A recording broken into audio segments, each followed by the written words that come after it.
নমস্কার বন্ধুরা, নীলগোপাল একাডেমির পক্ষ থেকে আপনাদের স্বাগত জানাই। আরও একটি গুরুত্বপূর্ণ চাকরির আপডেট নিয়ে আমি আপনাদের সামনে হাজির হয়েছি। বন্ধুরা, আইওবি অর্থাৎ ইন্ডিয়ান ওভারসিজ ব্যাংকের তরফ থেকে প্রচুর পরিমাণে চাকরির বিজ্ঞপ্তি প্রকাশিত করেছে। তো এখানে কতগুলো ভ্যাকেন্সি রয়েছে, কীভাবে আপনি আবেদন করবেন এবং এখানে আবেদন করতে গেলে কী কী শিক্ষাগত যোগ্যতার প্রয়োজন রয়েছে, এই সমস্ত বিষয় নিয়ে আজকের ভিডিওতে আমি বিস্তারিত আলোচনা করব। সো বন্ধুরা, ভিডিওটি শুরু থেকে শেষ পর্যন্ত স্কিপ না করে অবশ্যই দেখবেন। আর ভিডিও শুরু করার আগে আপনাদেরকে ছোট্ট একটি রিকোয়েস্ট, আপনি যদি আমার চ্যানেল নতুন এসে থাকেন তাহলে অবশ্যই চ্যানেল সাবস্ক্রাইব করুন ও পাশের দ্য বেল আইকনে ক্লিক করতে ভুলবেন না পরবর্তী নতুন ভিডিও নোটিফিকেশন পাওয়ার জন্য। চলুন বন্ধুরা, ভিডিওটি শুরু করা যাক। বন্ধুরা, প্রথমেই আপনি আপনার ফোনের গুগলে চলে যাবেন। গুগলে যে টাইপ করবেন www.iob.in রিক্রুটমেন্ট 2025, এটা লিখে সার্চ করবেন। সার্চ করার পর প্রথমে যে অপশনটা আছে দেখুন, কেরিয়ার বলে, এই অপশনটায় আপনারা ক্লিক করবেন। এই অপশানে ক্লিক করার সাথে সাথেই এই যে দেখুন আইও ব্যাংক অর্থাৎ ইন্ডিয়ান ওভারসিজ ব্যাংকের অফিসিয়াল ওয়েব পেজটা কিন্তু আপনারা দেখতে পাবেন। এরপর এই পেজটার একটু নিচের দিকে যাবেন। তার আগে বলে দিই বন্ধুরা, আপনাদের ফোনটা ডেস্কটপ মোডে করে নেবেন, তাহলে খুব সুন্দর সব কিছু বুঝতে পারবেন। এই যে দেখুন 2 নম্বর যে অপশনটা রয়েছে, recruitment of local bank officer 2025-26। তো প্রথমে এখানে নোটিফিকেশন পেজটা রয়েছে, এই যে অ্যাডভার্টাইজমেন্ট ভিউ রয়েছে, এখানটা আপনারা ক্লিক করবেন। এখানে ক্লিক করার সাথে সাথে কিন্তু এই নোটিফিকেশন পেজটা কিন্তু ডাউনলোড হয়ে যাবে। দেখতেই পাচ্ছেন recruitment of local bank officer 2025-26। তো বন্ধুরা, যে পোস্টের জন্য এই আবেদন প্রক্রিয়া শুরু হয়েছে সেই পোস্টের নাম হচ্ছে লোকাল ব্যাংক অফিসার। তো দেখতেই পাচ্ছেন 12/5/2025-এ কিন্তু এই নোটিফিকেশনটা প্রকাশিত হয়েছে। তো টোটাল ভ্যাকেন্সি রয়েছে 400টি। হ্যাঁ বন্ধুরা, টোটাল ভ্যাকেন্সি কিন্তু 400টা রয়েছে এই লোকাল ব্যাংক অফিসারের জন্য। তো অলরেডি কিন্তু ফর্ম ফিল আপ শুরু হয়ে গেছে, দেখতেই পাচ্ছেন 12/5/2025 থেকে অলরেডি ফর্ম ফিল আপ শুরু হয়ে গেছে। তো চলবে কিন্তু, দেখতেই পাচ্ছেন 31 মার্চ 2025 পর্যন্ত। 31 মার্চ 2025 কিন্তু লাস্ট ডেট। তো এরপরে আমরা একটু নিচের দিকে চলে যাবো, এই পেজটা একটু নিচের দিকে যাবেন। এই যে দেখুন এখানে দেওয়া আছে যে রেজিস্ট্রেশন প্রক্রিয়া মানে ফর্ম ফিল আপ প্রক্রিয়া শুরু হয়ে গেছে 12/5/2025 এবং লাস্ট ডেট হচ্ছে রেজিস্ট্রেশন লাস্ট ডেট হচ্ছে 31 মার্চ 2025 পর্যন্ত।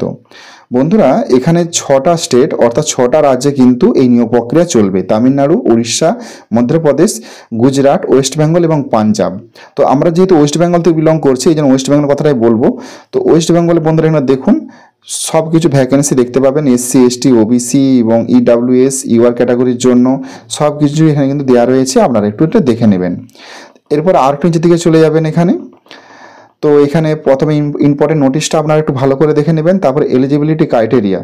তো এখানে আবেদন করতে গেলে আপনাকে মিনিমাম বিশ্ববিদ্যালয় মানে আপনাকে বিএ পাস হতেই হবে এবং স্নাতক ডিগ্রি মার্কশিট এবং সার্টিফিকেট কিন্তু এখানে আপনাকে জমা করতে হবে মিনিমাম। এছাড়াও ইন্ডিয়ান সিটিজেন অবশ্যই আপনাকে কিন্তু হতে হবে। এবার আসি এজ লিমিট, মিনিমাম 20 বছর আর ম্যাক্সিমাম 30 বছর। হ্যাঁ বন্ধুরা, 20 বছরের উপরে হতে হবে আর 30 বছরের মধ্যে হতে হবে। আর এসসি এসটিদের জন্য বিশেষ ছাড় দেওয়া রয়েছে বয়সের। তো এখানে দেখতেই পাচ্ছেন এসসি এসটিদের জন্য এখানে 5 বছর, 3 বছর, 10 বছর, 5 বছর সব ছাড় দেওয়া রয়েছে, এটা একটু আপনারা দেখে নেবেন। এবার চলে যাবো বন্ধুরা যে পে স্কেল, এখানে বেতন কত রয়েছে। বেতন এখানে দেখুন, এখানে পে স্কেল রয়েছে 48,480 থেকে শুরু হচ্ছে, তো শেষ হবে কিন্তু 85,920 টাকা। 48,480 টাকা থেকে শুরু হচ্ছে এবং এই বেতনের পে স্কেল শেষ হবে কিন্তু 85,920 টাকা মধ্যে। তো বন্ধুরা, এখানে কিন্তু ভাষাগত দক্ষতা বলতে আপনার রাজ্যের স্থানীয় ভাষা পড়া, লেখা এবং কথা বলতে পারতে হবে। পশ্চিমবঙ্গের জন্য বাংলা ভাষা অবশ্যই কিন্তু। এরপরে আসি যে এক্সামটা আপনি কিভাবে দেবেন। তো এখানে বিষয় হচ্ছে কম্পিউটার 30 নম্বরে থাকছে, এছাড়াও সাধারণ জ্ঞান, ব্যাংকিং সচেতনায় 40 নম্বর প্রশ্ন থাকছে, এছাড়াও ডেটা অ্যানালাইসিসের জন্য 30 নম্বর আর ইংরেজির জন্য 40 নম্বর। অনলাইনে কিন্তু আপনাকে এক্সাম দিতে হবে, সময় থাকবে কিন্তু 3 ঘন্টা। নেগেটিভ মার্কিং থাকবে, প্রতি ভুল উত্তরের জন্য 0.25 মানে 0.25 নম্বর কিন্তু কেটে নেওয়া হবে। অনলাইনে পরীক্ষা কিন্তু আপনাদের দিতে হবে এবং এছাড়াও ইন্টারভিউ একটা হবে, ইন্টারভিউ উত্তীর্ণ হতে পারলেই কিন্তু সরাসরি কিন্তু আপনি এখানে চাকরি পেয়ে যাবেন।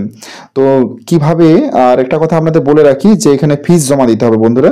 জেনারেল জন্য 850 টাকা ফিস জমা দিতে হবে আর এসসি এসটি প্রতিবন্ধীর জন্য 175 টাকা কিন্তু ফিস জমা দিতে হবে। তো এখানে আপনি কিভাবে আবেদন করবেন, তো একটা কথা বলে রাখি আপনাদের, আবেদন করার আগে অবশ্যই কিন্তু এই নোটিফিকেশন পেজটি খুব ভালো করে একটু দেখে নেবেন। এবার আসি যে কিভাবে আপনারা আবেদন করবেন। আবার এই প্রথম ওয়েবসাইটে আপনারা ফিরে আসবেন।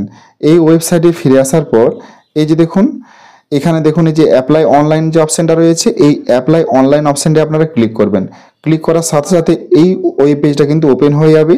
তো এখানে দেখুন এই যে click here for new registration যে অপশনটা রয়েছে এখানে ক্লিক করবেন। এই ক্লিক হেয়ার ফর নিউ রেজিস্ট্রেশনে ক্লিক করার সাথে সাথে কিন্তু অ্যাপ্লিকেশন পেজটা ওপেন হয়ে যাবে। এখানে 6টা পার্ট রয়েছে। প্রথমে বেসিক সমস্ত জিনিস দেবেন, তারপরে ফটো সিগনেচার আপলোড করবেন, ডিটেলস দেবেন, প্রিভিউ করে দেখে নেবেন সব ঠিকঠাক আছে কিনা, তারপরে আপলোড করবেন। আপলোড করার পরে সব শেষে কিন্তু পেমেন্ট করবেন। তো পেমেন্ট হয়ে গেলেই কিন্তু এই ফর্ম ফিল আপটা সম্পূর্ণভাবে কমপ্লিট হয়ে যাবে। আর তারপরে কিন্তু একটা এক্সাম দিতে হবে, বারবার যেটা আপনাদের বললাম যে এক্সাম দিতে হবে। এক্সাম দেওয়ার পর একটা ইন্টারভিউ দিতে হবে। ইন্টারভিউ পাস করলেই কিন্তু আপনি এখান থেকে সরাসরি চাকরি পেয়ে যাবেন। আর এখানে ফর্ম ফিল আপ করার জন্য আপনাকে 850 টাকা জেনারেল ওবিসি জন্য, আর এসসি এসটি প্রতিবন্ধীর জন্য 175 টাকা কিন্তু এখানে পেমেন্ট করতে হবে। সো বন্ধুরা, আজ এই পর্যন্তই। দেখা পরবর্তী নতুন কোনো ভিডিওতে নতুন কোনো টপিক নিয়ে। ততক্ষণ আমরা প্রত্যেকে ভালো থাকুন, সুস্থ থাকুন। Best of luck.